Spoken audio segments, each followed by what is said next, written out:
chers camarades militantes et militants de l'Alliance pour le changement, aujourd'hui, 24 avril 2025, marque le 3e anniversaire de la création de notre parti, l'Alliance pour le changement.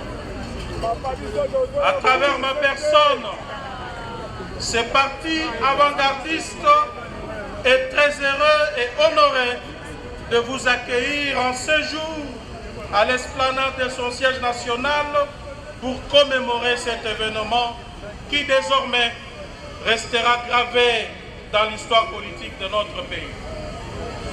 Permettez-moi de remercier chaleureusement tous les militants, ainsi que le parti et organisation amis qui, en répondant à notre invitation, témoignent par leur présence de leur considération. L'Alliance pour le changement apprécie profondément cette marque de sympathie et vous exprime par ma voix sa vive satisfaction et ses sincères remerciements.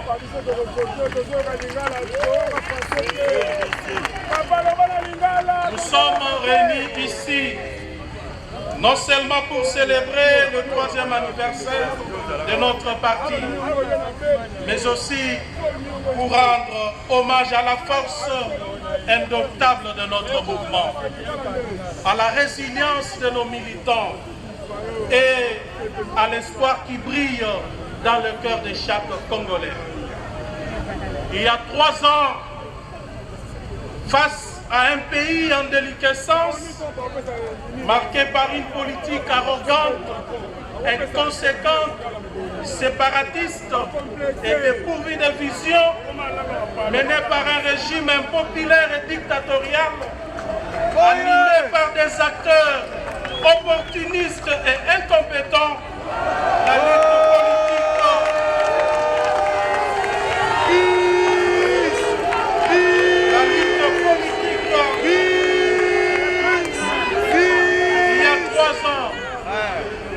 face à un pays en déliquescence, marqué par une politique arrogante, inconséquente, séparatiste et dépourvue de vision, menée par un régime impopulaire et dictatorial,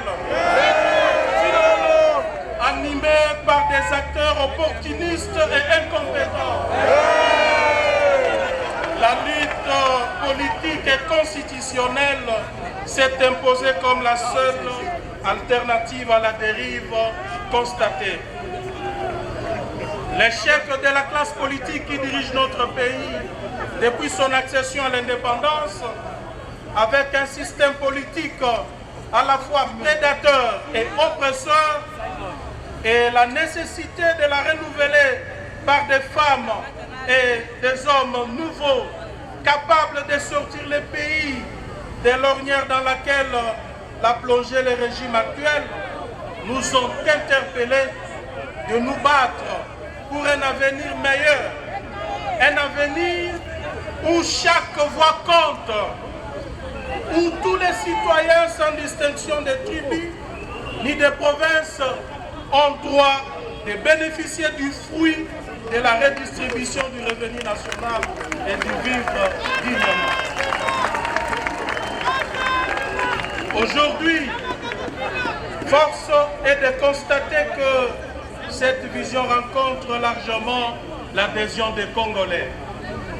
La pertinence et le sérieux des analyses et prises de position de notre parti suscitent respect et admiration sur la scène politique nationale. De plus, notre choix de lutter au sein de l'opposition place notre parti parmi les organisations politiques déterminées à mettre fin au comportement peu citoyen des actuels tenants du pouvoir. Mesdames et messieurs, distingués invités, chers camarades, 3e anniversaire bien sûr, mais aussi 3 ans de souffrance, de menaces, d'intimidation, de répression brutale et de tous les mots dignes d'un régime dictatorial et antidémocratique contre notre parti et ses acteurs. Ce chemin n'a donc pas été facile pour nous, car au lendemain du point de presse relatif à la création de notre cher parti, nous avons été arrêtés injustement en violation flagrante de lois et de mesures d'unité parlementaire et condamnés à une peine de prison imaginaire de 7 ans, sans que cet arrêt ne me soit notifié jusqu'à ce jour. D'autres cadres et membres fondateurs ont été soit arrêtés, soit chassés de leur milieu de travail où ils évoluaient comme experts formés par la République. Chers camarades, laissez-moi vous dire que même mon épouse a été traquée, condamnée à 6 mois de prison. Dans le même registre, nous avons fonctionné durant 3 années sans reconnaissance administrative, car le pouvoir en place avait refusé catégoriquement de nous octroyer l'arrêté d'enregistrement. C'est là pour nous décourager et nous condamner à la mort politique. Mais à ce jour, j'ai la joie de vous annoncer que notre parti vient de bénéficier d'un arrêté d'enregistrement signé. Téléphone. Pardon, vous achetez vos lignes.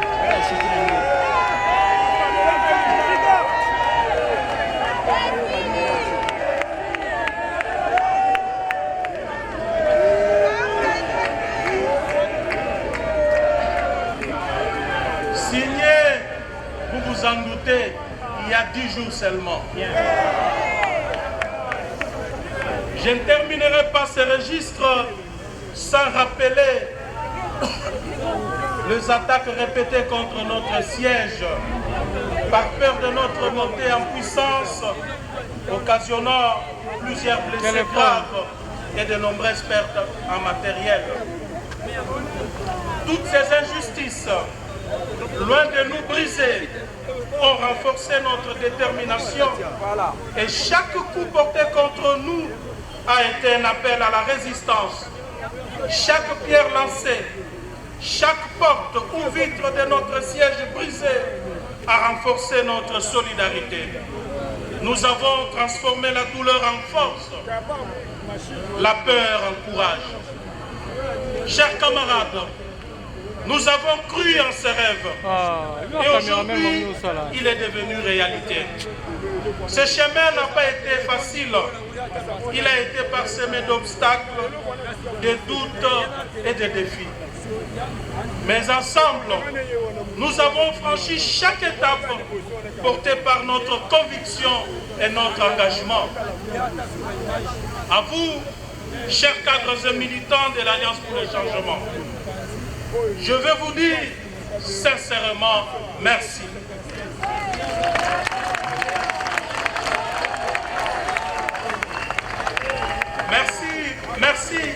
Merci pour votre résilience, pour votre détermination à ne jamais abandonner. Vous savez, tout ce que je veux vous demander, c'est de pardonner à nos bourreaux.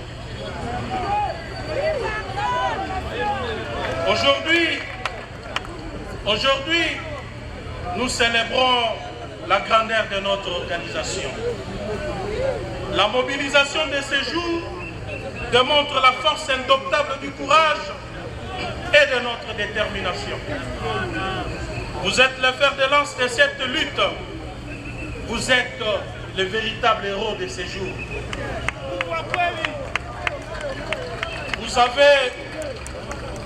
Vous avez prouvé que l'espoir est plus fort que la peur et que la solidarité est plus puissante que la répression.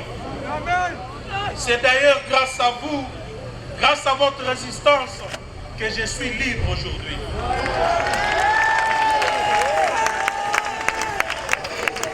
C'est pourquoi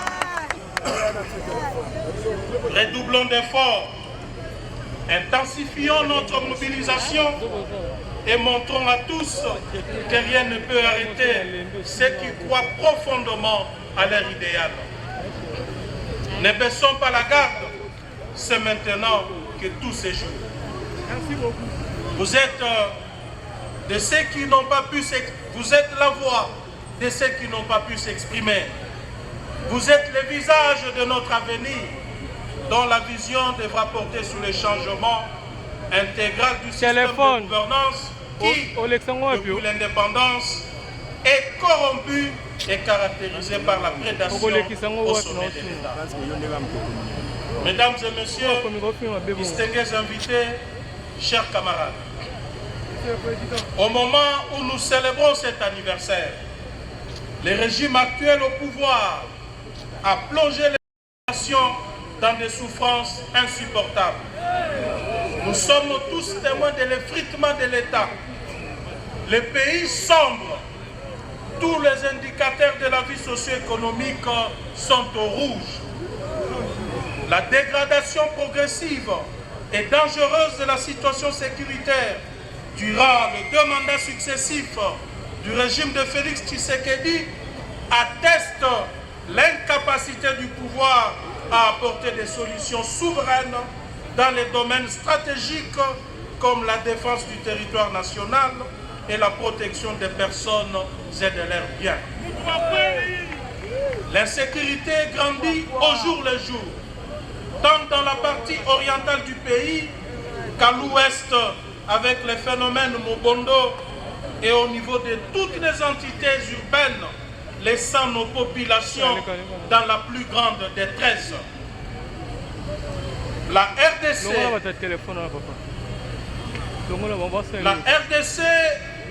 est parmi les derniers pays de la planète en ce qui concerne l'indice de développement humain, pendant que le régime en place présente à la population de faux chiffres de croissance.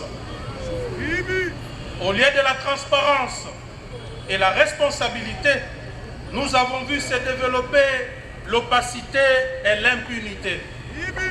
On assiste donc à des statistiques mensongères contredisant un échec puissant dans la fourniture des besoins sociaux de base en faveur de la population, à l'instar de l'eau, l'électricité, l'éducation, l'emploi, la santé, l'alimentation et j'en passe.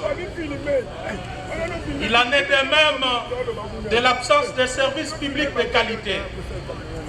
Toutes les routes du pays, et même celles de la capitale, sont en piteux état, confirmant le manque cruel des infrastructures en faveur de nos populations. La menace de famine à des millions de compatriotes dans certaines parties du pays, comme le Grand Kasaï et le Grand Kivu, affectés par la guerre et l'abandon de populations concernées et déplacées à la solde des partenaires extérieurs, entraîne une pauvreté et une misère généralisée, ainsi qu'une cherté de vie sans pareille.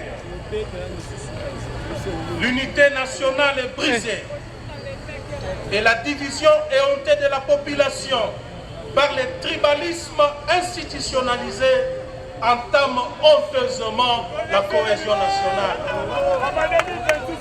Notre pays assiste davantage à un recul considérable en matière de respect de la liberté de la presse, de la liberté d'expression et même de toutes les autres libertés fondamentales garanties par notre Constitution.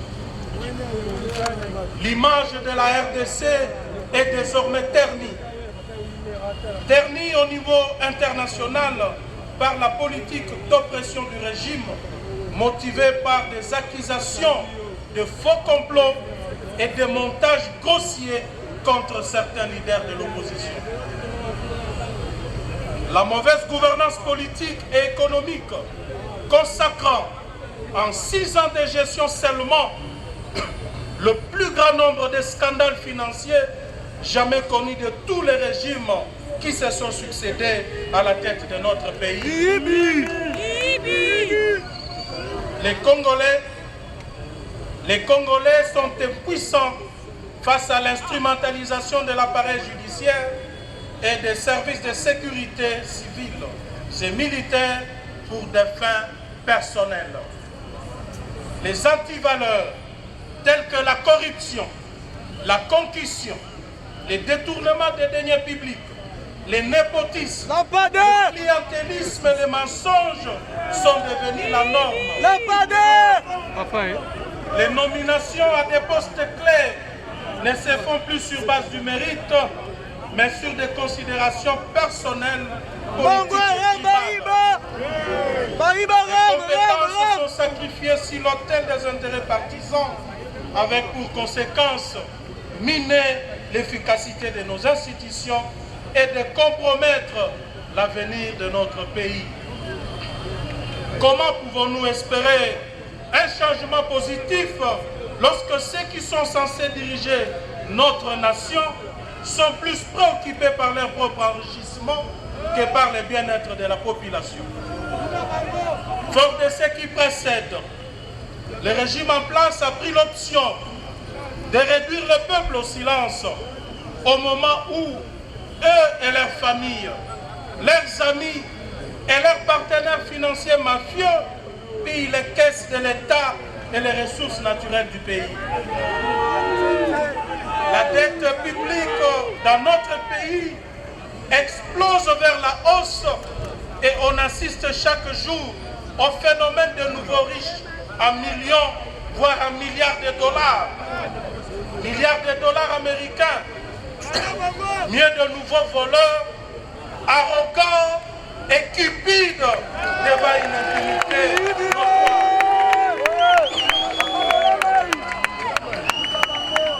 Pendant ces temps, le président de la République continue à s'illustrer par des promesses non tenues, des discours enflammés qui n'ont jamais été suivis d'action.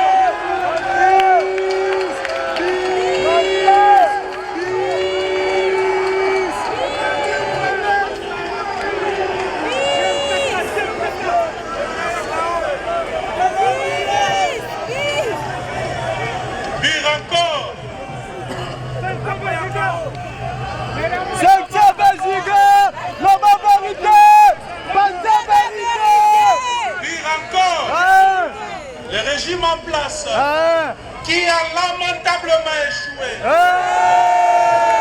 activé le mécanisme de répression et la recherche des boucs émissaires. Ils se servent des problèmes sécuritaires que connaît notre pays à l'Est comme prétexte pour mettre de côté la Constitution, les lois et les règlements de la République et fonctionnent à l'image d'un régime totalitaire ou d'exception. Ce régime voit les complots partout et à ses yeux, tous ceux qui ne sont pas d'accord avec leur manière de gérer le pays sont considérés comme ennemis de la République. Et de ce fait, potentiels rebelles qu'il faut traquer et neutraliser.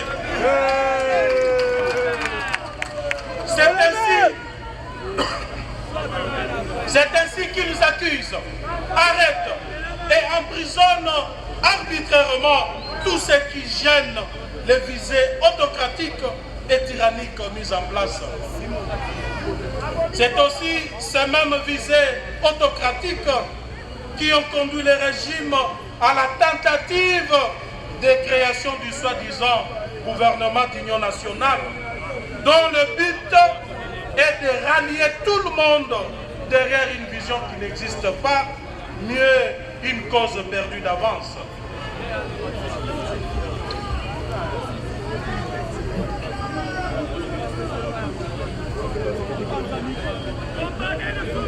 Mesdames et messieurs, distingués invités, chers camarades, il est temps de dire stop à cette dérive. Stop. et de revendiquer une gouvernance responsable, transparente et respectueuse des droits de l'homme. Le peuple congolais, aujourd'hui, plus qu'hier, doit être dirigé par des dirigeants qui rendent des comptes et qui mettent en place des politiques qui profitent réellement à la population. La RDC a besoin d'un leadership fort et clairvoyant qui place l'intérêt général au-dessus des intérêts personnels, un leadership qui valorise l'intégrité, la justice et l'équité.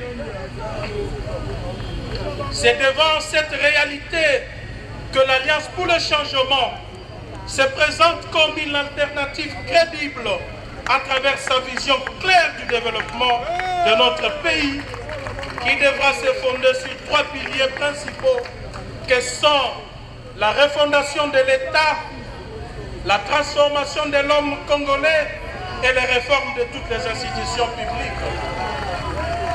2. La réforme de l'économie nationale et des finances publiques pour supprimer les systèmes de prédation. Et 3.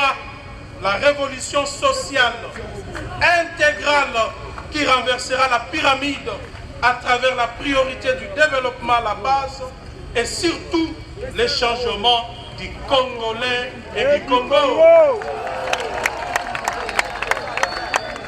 Nous pensons qu'à l'absence de l'État, aucun projet, aucune vision politique ne peuvent marcher car l'État, en tant que superstructure, est le seul capable de protéger les intérêts individuels et collectifs d'un peuple et d'assurer le bien-être à tous sans discrimination aucune.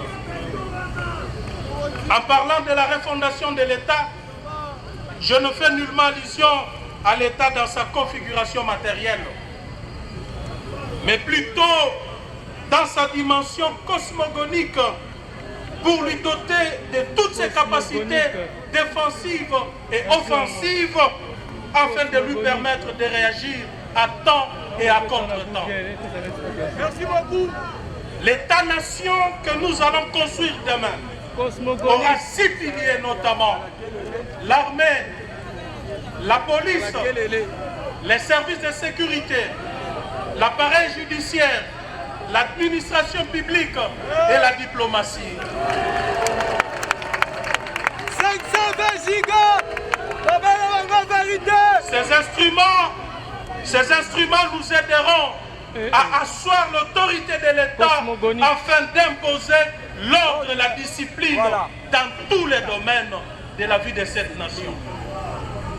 Nous allons construire un État comme un logiciel qui correspondra à un système qui définira nos intérêts ainsi que nos priorités, capables de détecter les menaces contre notre pays. À travers le 5e pilier que je venais de citer tout à l'heure, l'administration publique, nous allons, dès notre arrivée au pouvoir, sans plus tarder, procéder à un recensement général de la population afin de constituer un fichier national de la population du patrimoine public et privé de l'État ainsi que le patrimoine privé. Ce fichier sera mis à la disposition de tous les services publics et de toutes les institutions financières œuvrant dans notre pays. L'Alliance pour le changement mettra en place la réforme des institutions publiques et d'autres instances de décision passant par l'évaluation régulière d'une bonne gouvernance. Cette évaluation se basera sur des principes éthiques suivants. 1. La traçabilité, en s'assurant que tous ceux qui ont participé à la prise de décision sont retraçables. 2. La responsabilité, signifiant que chaque dirigeant politique ou autre est responsable de la décision. prise collégialement ou individuellement et est soumis à une surveillance impliquant une reddition des comptes. 3.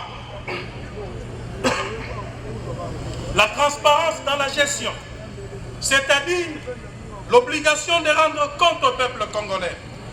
Donc, les dirigeants politiques doivent se rassurer que les informations ou les données pertinentes à sa compréhension et à sa justification sont accessibles à tous, particulièrement pour les fonctions de contrôle. 4. L'équité en rassurant que toute décision prise par l'autorité étatique doit tenir compte des intérêts de la nation et de tous les citoyens sans discrimination ni incrimination. Enfin, l'indépendance en s'assurant qu'aucun motif ou intérêt caché n'a été pris en compte ou en considération lors de la prise de décision. L'Alliance pour le changement prévoit des mécanismes intelligents de lutte contre les antivaleurs. Je cite les injustices, la corruption, le trafic d'influence, l'impunité, les détournements des deniers publics, les crimes de guerre et crimes économiques. J'en passe. Pour mieux les éradiquer, l'Alliance pour le changement voudrait 1. Appliquer avec rigueur toutes les lois y afférentes. Le président Félix Tshisekedi et son gouvernement en garde contre toute tentative de brader nos richesses minières auprès des Américains sous prétexte de ramener la paix à l'est de Mozambique.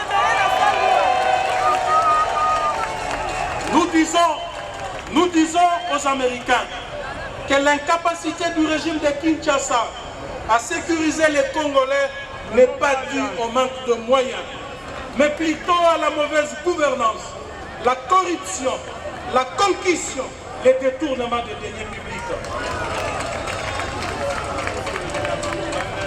Chers Américains, ces gens qui viennent signer des contrats avec vous détournent même l'argent destiné à l'achat des armes et des munitions, voire même l'argent destiné au paiement des maigres soldes de nos vaillants soldats engagés sur le terrain des hostilités.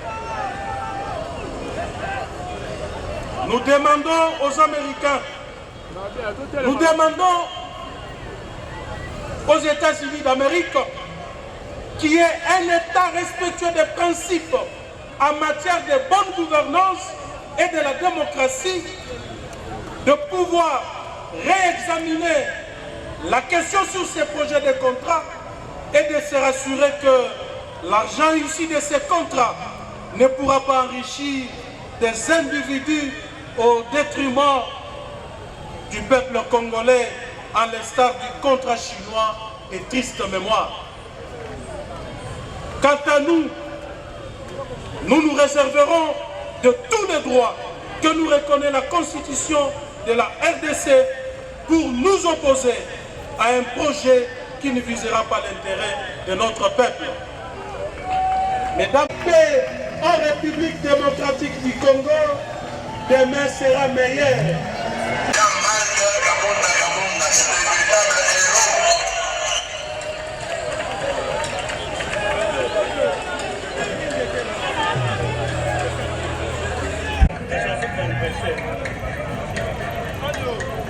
Merci beaucoup de nous avoir abreuvés de cette source intarissable. Voilà, et donc nous allons bientôt entonner l'hymne plutôt. Aujourd'hui, nous fêtons la 3e année d'existence de notre cher parti. Joyeux anniversaire à ces joyeux anniversaire. Otamae l'amour, Otamae l'amour, Otamae l'amour. Assez. En anglais.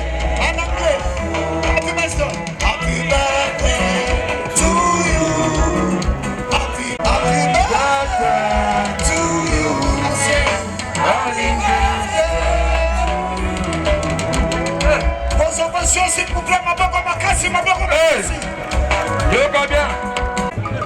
Nous allons, le président Albert Petit, le président